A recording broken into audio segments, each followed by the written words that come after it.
আমরা এখন পরিমাপের প্রয়োজনীয়তা পড়ব।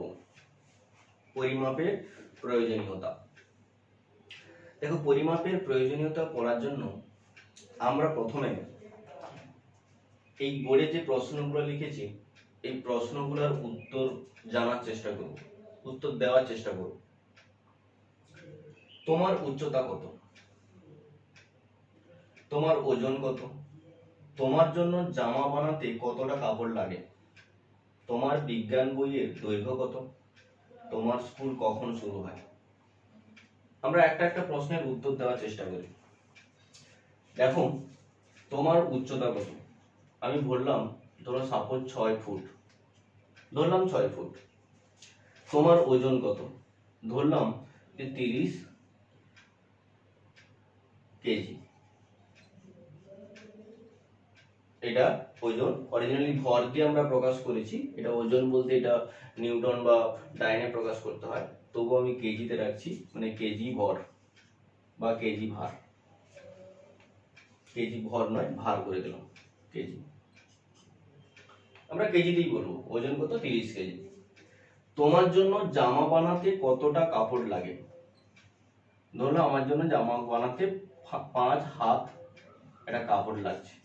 আমরা দৈর্ঘ্য দিয়ে প্রকাশ করতে পারি, আমরা হাতে মেপে নিলাম 5 হাত। আমরা একে 5 ফিট, 5 মিটার, 5 সেন্টিমিটার, 5 অন্য কিছু দিয়েও বলতে পারি, কিন্তু আমরা হাত দিয়ে পরিমাপ করলাম। 5 হাত কাপড়। তোমার বিজ্ঞান বইয়ের দৈর্ঘ্য কত? সাপোজ বললাম আমার বিজ্ঞান বইয়ের দৈর্ঘ্য 20 সেন্টিমিটার। 20 সেন্টিমিটার।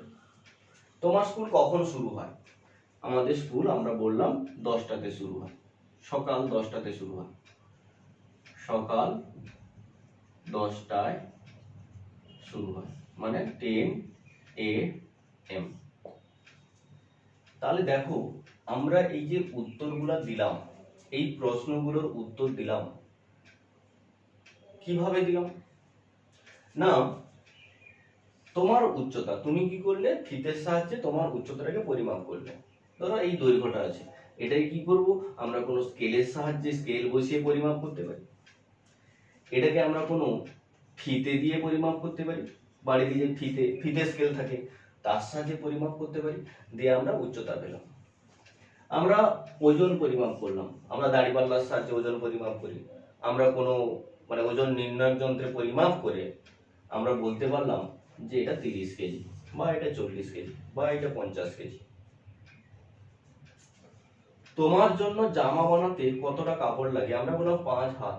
যে কাপড়টা মানে আমরা দিয়েছি জামা বানাতে, তাকে আমি হাত দিয়ে মেপে আমরা বুঝতে পারলাম যে এটা 5 হাত, বা ফিতের সাহায্যে মেপে দেখলাম যে এটা 30 সেন্টিমিটার বা এটা 40 সেন্টিমিটার। তোমার বিজ্ঞান বইয়ের দৈর্ঘ্য, বিজ্ঞান বইয়ের যে পেজটা আছে, সাপোজ এটা হলো বিজ্ঞান বই, এই বিজ্ঞান বইয়ের দৈর্ঘ্য বলতে এটা দৈর্ঘ্য। এখানে আমরা কি করব, একটা স্কেল বসিয়ে দিলাম। স্কেল বসিয়ে দিয়ে আমরা কি করলাম, এর সাহায্যে মেপে দেখলাম স্কেলের সাহায্যে যে এই দৈর্ঘ্যটা কত হচ্ছে 20 সেন্টিমিটার। তোমার স্কুল কখন শুরু হয়? আমরা যখন আসছি, স্কুল শুরু হওয়ার টাইমে প্রথম পিরিয়ড বা প্রার্থনার আগে আমরা ঘড়ি দেখে বুঝতে পারবো যে ওই টাইমটা কত, না ওই টাইমটা সাপোজ 10টা। দিয়ে এটা প্রত্যেকদিন একই টাইমে হয়, কখন না 10টায়। তাহলে এখান থেকে তুমি বললে 10টায়, তুমি বললে 20 সেন্টিমিটার, বললে 5 হাত, বললে 30 কেজি, বললে 6 ফুট, এগুলো আমরা কিভাবে পেলাম? এই উত্তরগুলো আমরা পরিমাপ করে পেলাম। যদি আমরা পরিমাপ না করি, কোনো কিছুর যদি আমরা পরিমাপ না করি, তাহলে আমরা এই প্রশ্নগুলোর যেমন সঠিক উত্তর দিতে পারবো না, আমরা অনেক কিছু প্রশ্নের উত্তর দিতে পারবো না, যে উত্তরগুলো আমরা অজ্ঞাত থাকবো, উত্তরগুলোকে আমরা সঠিকভাবে মানে উত্তর দিতে পারছি না, প্রশ্নগুলো প্রশ্নই থেকে যাবে।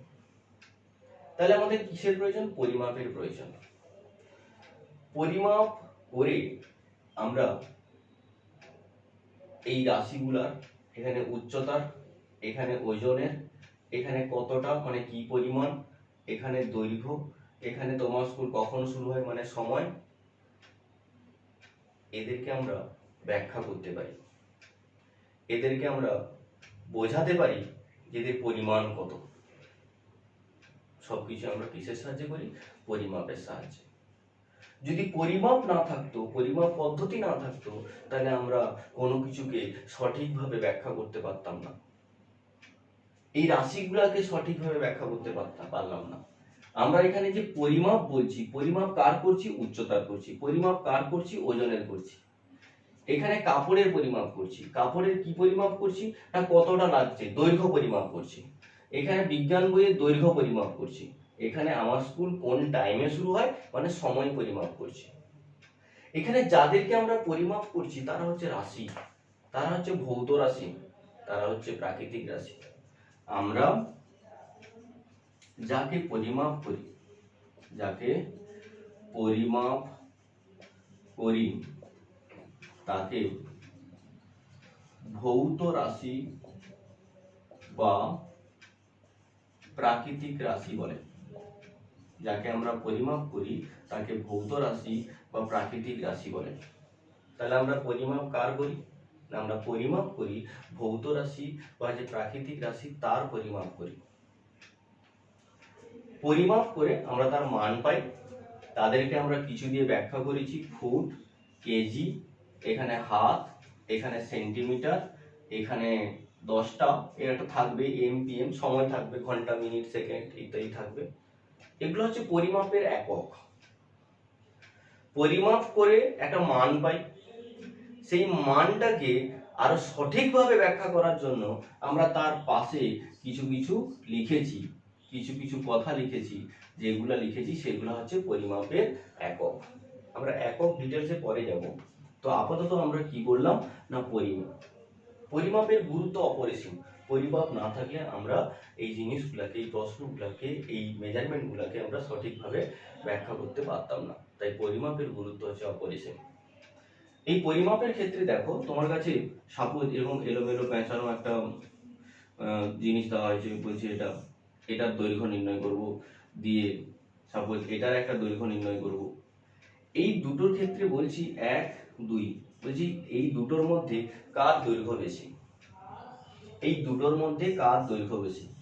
হয়তো আমরা চোখে দেখে বলতে পারবো কিছু কিছু সময় যে এটার দৈর্ঘ্য বেশি, এটার দৈর্ঘ্য কম, কিন্তু কতটা দৈর্ঘ্য এর বেশি, কতটা দৈর্ঘ্য এর কম, সেটা ব্যাখ্যা করার জন্য আমাদের পরিমাপের প্রয়োজন।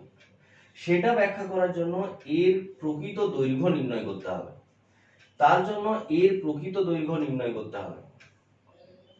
সাপোজ তোমাকে কয়েকটা পাত্র দেওয়া হলো, সাপোজ এটা একটা পাত্র, এই পাত্রে পরিপূর্ণ কিছু পদার্থ আছে, পুরোটাই। সাপোজ এখানে আরেকটা পাত্র, এই পাত্রেও পূর্ণ আছে, তরল, তিনটাতেই তরল আছে। আবার একটা পাত্র, ধরো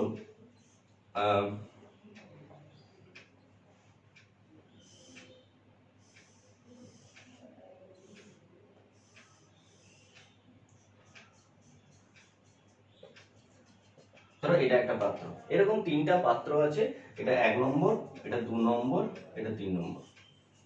এই তিনটা পাত্রে কি আছে? এই তিনটা পাত্রেই তরল আছে, জল আছে। আমি বলছি তিনটা পাত্রে যে জল আছে, এই তিনটা পাত্রের জল কি সমান আছে, বা কোনটাতে বেশি আছে? আমরা বাইরে থেকে দেখে কিছুটা হলেও বুঝতে পারবো যে যার আয়তন বেশি, যেটা বড় মনে হবে বাইরে থেকে, তার মধ্যে বেশি পরিমাণে তরল আছে। কিন্তু কত বেশি আছে, কত পরিমাণে তরল বেশি আছে, কোনটাতে বেশি আছে, সেটা জানার জন্য আমাদের সঠিকভাবে মাপতে হবে। এখানে এই তরলের পরিমাপকে আমরা বলবো আয়তনের পরিমাপ। তাহলে এর মধ্যে কত আয়তনের জল আছে বা তরল আছে, এর মধ্যে কত আয়তনের জল আছে, এর মধ্যে কত আয়তনের জল আছে, এটা আগে আমাদের পরিমাপ করতে হবে, এটাকে আমাদের মাপতে হবে। তবে আমরা বলতে পারবো কার মধ্যে পরিমাণ কতটা বেশি আছে। এবার সেটা পরিমাপ করার জন্য আমাদের কিছু কিছু যন্ত্রের প্রয়োজন। যেমন এখানে যে প্রশ্নগুলো বলেছিলাম, এখানে উচ্চতা পরিমাপ করব, এখানে ওজন পরিমাপ করব, এখানে দৈর্ঘ্য পরিমাপ করব, এখানে সময় পরিমাপ করব, আবার এখানে কি করব, আয়তন পরিমাপ করব। তাহলে প্রতিটা যে রাশি, আয়তন একটা রাশি, দৈর্ঘ্য একটা রাশি, ওজন একটা রাশি, উচ্চতা একটা রাশি, এগুলো প্রত্যেকটা একটা একটা ভৌত রাশি বা প্রাকৃতিক রাশি। এই ভৌত রাশি বা প্রাকৃতিক রাশিগুলিকে পরিমাপ করার জন্য আমাদের কি করতে হবে না কিছু কিছু যন্ত্রাংশের প্রয়োজন হয়। এই ভৌত রাশি বা প্রাকৃতিক রাশিগুলিকে পরিমাপ করার জন্য আমাদের কিছু কিছু যন্ত্রের প্রয়োজন হয়, বিভিন্ন রকমের যন্ত্রাংশের প্রয়োজন হয়। যেমন আমি যদি তোমাকে বলি যে এটা দৈর্ঘ্য নির্ণয় করব, তাহলে এটাকে কি করব, প্রথমে আমাদের সোজা করতে হবে এরকম আকারে দিয়ে আমরা যদি স্কেল বসিয়ে দিই এখান থেকে এই পর্যন্ত, স্কেল বসিয়ে স্কেলের সাহায্যে আমরা মাপতে পারি, স্কেল বসিয়ে স্কেলের সাহায্যে আমরা এটাকে মাপতে পারি। আবার এই যে তোমার উচ্চতা কত, তাহলে আমাদের যে উচ্চতা, আমার উচ্চতা নির্ণয় করার জন্য পা থেকে মাথা পর্যন্ত আমরা কোনো রৈখিক স্কেল অথবা কোনো ফিতের সাহায্যে, ফিতেও রৈখিক স্কেল টাইপের, কিন্তু সেটাকে আমরা সোজা করে ধরে আমরা উচ্চতা মাপতে পারি স্কেলের সাহায্যে। আমরা ওজন পরিমাপ করতে পারি। অরিজিনালি ওজন পরিমাপ করা হয় স্প্রিং তোলার সাহায্যে, তাহলে সেই স্প্রিং তোলার সাহায্যে স্প্রিং তোলাতে আমরা কি করব, এর ওজন পরিমাপ করব। আমরা এখানে সময় পরিমাপ করব। কিভাবে পরিমাপ করব, ঘড়িতে, বিভিন্ন রকমের ঘড়ি আছে, ঘড়ির সাহায্যে আমরা সময় পরিমাপ করি। তাহলে পরিমাপ করার জন্য আমাদের কিছু না কিছু যন্ত্রাংশের প্রয়োজন হয়, সেই যন্ত্রাংশের সাহায্যে ওই ভৌত রাশিগুলোকে আমরা পরিমাপ করি। এইভাবে তোমরা তোমাদের যে বিজ্ঞান বই আছে, এই বিজ্ঞান বইয়ের এই দৈর্ঘ্য পরিমাপ করতে পারবে, বিজ্ঞান বইয়ে এই দৈর্ঘ্যটা পরিমাপ করতে পারবে, বিজ্ঞান বইতে এই প্রস্থ পরিমাপ করতে পারবে, বিজ্ঞান বইয়ে এই বেধ, এই উচ্চতাটাও নির্ণয় করতে পারবে। এগুলো সবই আমরা স্কেলের সাহায্যে নির্ণয় করতে পারবো।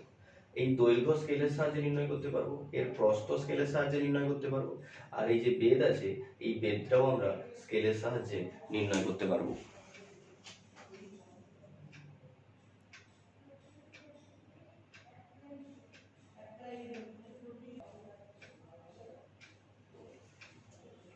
দেখো এখন আমরা তোমাদের যে বিজ্ঞান বই আছে সেই বিজ্ঞান বইয়ের দৈর্ঘ্য, প্রস্থ, ভর এবং তার উচ্চতা এগুলোকে নির্ণয় করতে পারি। এই বিজ্ঞান বইয়ের দৈর্ঘ্য নির্ণয় করবে, দৈর্ঘ্য মানে এখান থেকে এই দূরত্বটা, প্রস্থ মানে এখান থেকে এই দূরত্বটা, আর উচ্চতা হচ্ছে এই বেধ, এটা আমরা নির্ণয় করতে পারি। সাপোজ দৈর্ঘ্য আমরা স্কেলের সাহায্যে নির্ণয় করে দেখলাম 20 সেন্টিমিটার, সাপোজ প্রস্থ আমরা নির্ণয় করে দেখলাম ধরো 12 সেন্টিমিটার, বেধ পরিমাপ করে দেখলাম 3 সেন্টিমিটার, আর দাঁড়িপাল্লার সাহায্যে ভর পরিমাপ করে দেখলাম সাপোজ 300 গ্রাম।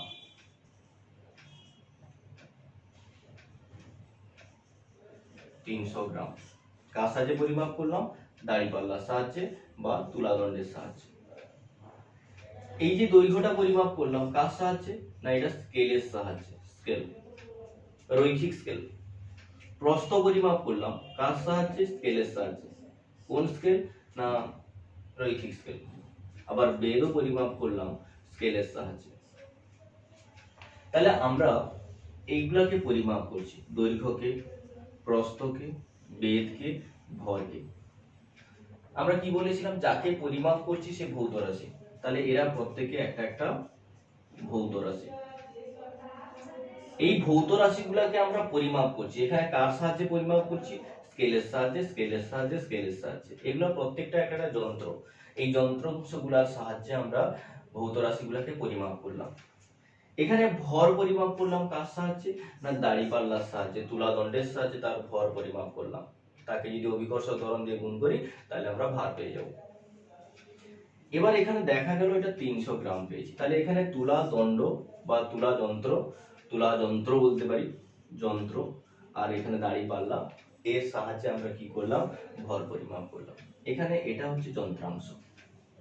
পরিমাপ করে এখানে মান কত পেলাম, পরিমাপ করে এখানে মান পেলাম 20, পরিমাপ করে এখানে পেলাম 12, এখানে পেলাম 3, এখানে পেলাম 300। এটা যে পরিমাণগত মান, পরিমাপের ফলে পরিমাণ, মাপের ফলে পরিমাণ,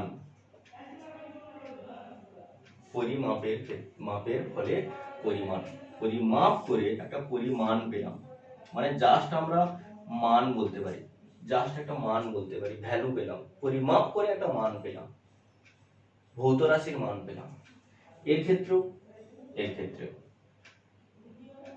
কিন্তু দেখো তোমরা এই যে পরিমাপ করলে, পরিমাপের পরে আমরা কি লিখেছি? শুধু কি সংখ্যাটা লিখেছি? এগুলো একটা একটা সংখ্যা, কিন্তু এই সংখ্যাটার সঙ্গে সঙ্গে আমরা কি লিখেছি না এখানে সেমি লিখেছি, এখানে সেমি লিখেছি। আমি অন্য কিছু লিখতে পারতাম, এটা এখন এটার ক্ষেত্রে হবে না, অন্য ক্ষেত্রে অন্য একক হবে, লিখতে পারি। আমরা সেমি লিখতে পারি, আমরা মিটার লিখতে পারি। এখানে কি লিখেছি? গ্রাম লিখেছি।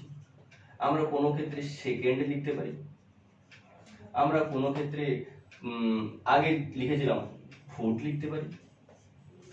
তাহলে আমরা পরিমাপ করে শুধুমাত্র কিন্তু সংখ্যাটাকে লিখিনি, আমরা পরিমাপ করে সংখ্যার কাছে কিছু জিনিস লিখেছি, কিছু কথা লিখেছি। যে কথাটা লিখেছি সেটাই হচ্ছে, তাকেই বলছি পরিমাপের একক। এটা হচ্ছে পরিমাপের একক, পরিমাপের একক। পরিমাপকে সঠিকভাবে ব্যবহার করার জন্য, সঠিকভাবে ব্যাখ্যা করার জন্য আমরা পরিমাপের একক ব্যবহার করি। একক পরিমাপকে সঠিকভাবে এস্টাবলিশ করে। পরিমাপের একক পরিমাপকে সঠিকভাবে আমাদের বুঝতে সাহায্য করে যে তার পরিমাণগত মানটা কত। তাই এগুলাকে বলছি পরিমাণগত একক। এখন দেখো এখানে বলছি এটা হচ্ছে দৈর্ঘ্য, এটা প্রস্থ। আমাদের যে বিজ্ঞান বই সেটা আকারে আয়তাকার। আমি একটা তলের ক্ষেত্রে বললাম, শুধু বাইর থেকে যেটা মনে হচ্ছে এটা হচ্ছে আয়তাকার।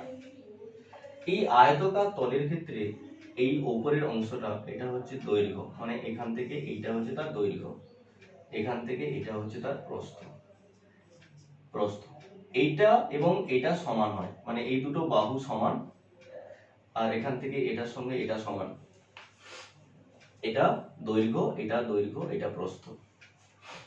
এই দৈর্ঘ্য এবং প্রস্থকে যদি আমরা গুণ করি তাহলে আমরা পাবো ক্ষেত্রফল। ক্ষেত্রফল সমান দৈর্ঘ্য ইন্টু প্রস্থ। ক্ষেত্রফল সমান হচ্ছে দৈর্ঘ্য ইন্টু প্রস্থ। এখানে দৈর্ঘ্য একটা ভৌত রাশি, এখানে প্রস্থ একটা ভৌত রাশি। এই দুটো ভৌত রাশি গুণ করে আমরা পেয়েছি ক্ষেত্রফল। কার ক্ষেত্রফল? না তোমার বিজ্ঞান বইয়ের একটা সাইডের একটা তলের ক্ষেত্রফল। অনেকগুলো তল আছে এখানে, তার মধ্যে এই একটা তল যেটা আমরা দেখতে পাচ্ছি সামনে থেকে, সেই একটা তলের ক্ষেত্রফল, যার দৈর্ঘ্য এটা, যার প্রস্থ এটা, এই দুটোকে গুণ করে আমরা পেয়েছি ক্ষেত্রফল। তাহলে এখানে দুটো ভৌত রাশি গুণ করে আমরা একটা নতুন ভৌত রাশি পেয়েছি। আমরা এই দুটো ভৌত রাশি গুণ করে আমরা কি পেয়েছি? আবার একটা নতুন ভৌত রাশি পেয়েছি। যে নতুন ভৌত রাশির নাম এখানে কি হয়েছে? ক্ষেত্রফল। আমরা দুটো ভৌত রাশিকে গুণ করে আবার একটা নতুন ভৌত রাশি পেয়েছি, যেটাকে বলছি এখানে ক্ষেত্রফল। এরকম আমরা আরো কিছু ভৌত রাশি পেতে পারি, যেমন আয়তন। কার আয়তন? তোমার এই বিজ্ঞান বইয়ের আয়তন। বিজ্ঞান বইয়ের একটা বেদ ধরেছিলাম না, উচ্চতা। সেই উচ্চতা হচ্ছে এখানে দেওয়া আছে। এই তিনটাকে যদি গুণ করি, দৈর্ঘ্য ইন্টু প্রস্থ ইন্টু উচ্চতা, এই তিনটাকে গুণ করলে আমরা পাচ্ছি আয়তন। এই তিনটাকে গুণ করলে আমরা কি পাচ্ছি? আয়তন। দৈর্ঘ্য এবং প্রস্থকে গুণ করে ক্ষেত্রফল পাই, দৈর্ঘ্য প্রস্থ উচ্চতাকে গুণ করে আয়তন পাচ্ছি। এখানে এই দুটো ভৌত রাশিকে গুণ করে আমরা পেয়েছি কি? ক্ষেত্রফল, এটা নতুন ভৌত রাশি। এখানে এই তিনটা ভৌত রাশিকে গুণ করে আমরা আরেকটা নতুন ভৌত রাশি পেলাম, যেটা হচ্ছে আয়তন। দৈর্ঘ্য একটি ভৌত রাশি, প্রস্থ একটি ভৌত রাশি, উচ্চতা একটি ভৌত রাশি। এই তিনটা ভৌত রাশিকে গুণ করে আমরা আবার নতুন একটা ভৌত রাশি পেয়েছি, প্রাকৃতিক রাশি পেয়েছি, যেটা হচ্ছে আয়তন। তাহলে এখানে দৈর্ঘ্য নিজে একটি ভৌত রাশি, নিজে একটি ভৌত রাশি,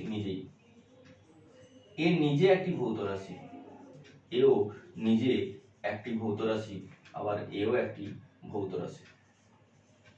কিন্তু এই ভৌত রাশিগুলি কারোর উপরে নির্ভর করে না। এই ভৌত রাশিগুলি এরা কারোর উপরে নির্ভর করে না, অন্যের উপর নির্ভর করে না। এরা অন্যের উপর নির্ভরশীল নয়। কিন্তু এই যে ভৌত রাশিটা, যেখানে আয়তন, এখানে ক্ষেত্রফল, এরা নির্ভর করছে কার উপর নির্ভর করছে? এ ছিল দৈর্ঘ্য প্রস্থের উপর নির্ভরশীল, এ আছে দৈর্ঘ্য প্রস্থ উচ্চতা, এই তিনটার উপর নির্ভরশীল। তাহলে এই ভৌত রাশিগুলো স্বনির্ভর নয়, মানে নিজের উপরে নির্ভরশীল নয়। এরা যেমন নির্ভরশীল নিজের উপরে, কারোর উপরে কারোর সাহায্য লাগে না, কিন্তু এরা এই ভৌত রাশিগুলোর সাহায্য নেয়। কোন ভৌত রাশিগুলো? এই ভৌত রাশিগুলোর। কোন ভৌত রাশিগুলো? এই ভৌত রাশিগুলোর সাহায্য নেয়। তাই এই যে ভৌত রাশি যারা কারোর উপরে সাহায্য করে না, সাহায্য নেয় না, এদেরকে বলা হয় প্রাথমিক রাশি। এদেরকে বলা হয় প্রাথমিক রাশি বা মৌলিক রাশি।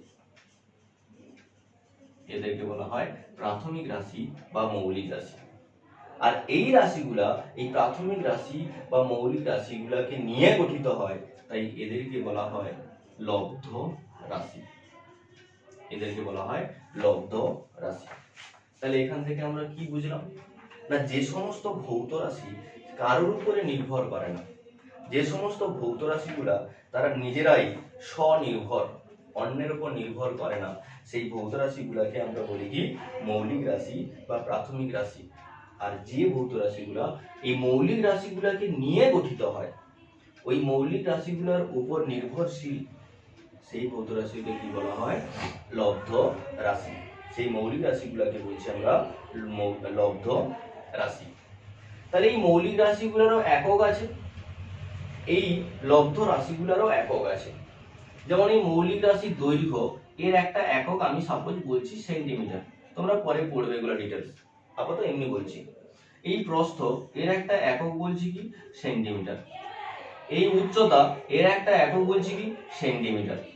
তাহলে এখানে সেমি একটা একক, এটা সেমি একটা একক। আচ্ছা আমি একে না হলে মিটার দিয়ে, আচ্ছা সেমি দিয়েই থাকলো, সেমি দিয়েই থাকলো। সেমি, সেমি একটা একক, এ সেমি, এ সেমি। তাহলে প্রত্যেকের আলাদা আলাদা একক আছে। এই তিনটা একককে গুণ করলে আমরা কার একক পাচ্ছি? আয়তন। তাহলে আয়তনের একক কি হবে? Semi cube. আয়তনের একক হচ্ছে সেমি কিউব। এই এককটাকে বলছি মৌলিক একক। মৌলিক রাশির একক, মৌলিক রাশি ছিল, প্রাথমিক রাশি ছিল, তার একক, তাই এটা মৌলিক একক। আর এটা লব্ধ রাশি ছিল, লব্ধ রাশির একককে বলছি লব্ধ একক। মৌলিক রাশির যেটা একক সেটা হচ্ছে মৌলিক একক, আর লব্ধ রাশির যেটা একক সেটা হচ্ছে লব্ধ একক। ঠিক আছে? এরকম আমরা অসংখ্য মৌলিক একক, অসংখ্য লব্ধ একক আমরা পেতে পারি। আমি আরো একটা উদাহরণ দিচ্ছি।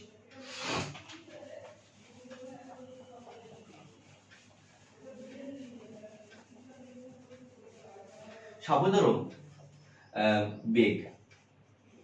বেগ মানে আপাতত আমি বলছি যে দৈর্ঘ্য বাই সময়। বেগ মানে হচ্ছে দৈর্ঘ্য বাই সময়। এখানে এই যে দৈর্ঘ্য, দৈর্ঘ্য একটি মৌলিক একক, দৈর্ঘ্য একটি মৌলিক একক। এখানে সময়, সময় একটি মৌলিক একক। ওকে? বেগ মানে হচ্ছে দৈর্ঘ্য বাই সময়।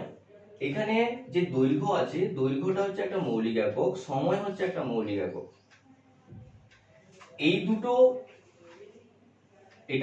এই দুটোকে যদি আমরা অনুপাত করি, একটা দৈর্ঘ্য একটা মৌলিক একক, সময় একটা মৌলিক একক, তাহলে এই দুটো মৌলিক একক নিয়ে এই বেগ তৈরি হয়েছে। তাই বেগ হচ্ছে এখানে লব্ধ একক। বেগ একটা লব্ধ রাশি, লব্ধ একক নয়, এটা লব্ধ রাশি। দৈর্ঘ্য একটা মৌলিক একক নয়, মৌলিক রাশি। এই দৈর্ঘ্যকে যে এককটা দিয়ে আমরা প্রকাশ করব সেটা হচ্ছে দৈর্ঘ্যের মৌলিক একক। মানে এটা একক লিখেছি কিন্তু চেঞ্জ করে দিলাম, এটা হচ্ছে মৌলিক রাশি। তাহলে দৈর্ঘ্যের এককটা কি? ধর সাপোজ সেন্টিমিটার, সিএম বাংলা লিখছি, দৈর্ঘ্যের একক হচ্ছে সেমি। তাহলে দৈর্ঘ্য একটা মৌলিক রাশি ছিল, তার একক হচ্ছে সেন্টিমিটার, যেটা হচ্ছে মৌলিক একক। সময়ের একক আমি ধরলাম সেকেন্ড, সময়ের একক সেকেন্ড, এটা হচ্ছে মৌলিক রাশি ছিল, তার একক হচ্ছে মৌলিক একক সেকেন্ড, সেমি পার সেকেন্ড। দিলে এটা কার একক? বেগের একক। তখন বেগের একক হয়ে যাবে লব্ধ একক। কেন না, বেগ এর একক আরেকবার লিখছি সেমি পার সেকেন্ড।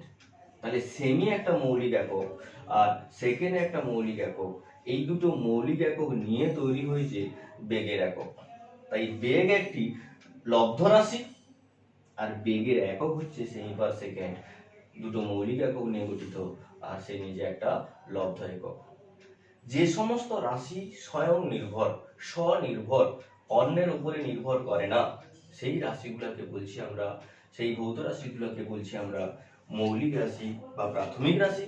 আর যে মৌলিক রাশি প্রাথমিক রাশিগুলোকে নিয়ে নতুন ভৌত রাশি তৈরি হয়, সেই ভৌত রাশিকে বলা হচ্ছে লব্ধ রাশি। সেই লব্ধ রাশির যে একক তাকে বলা হয় লব্ধ একক।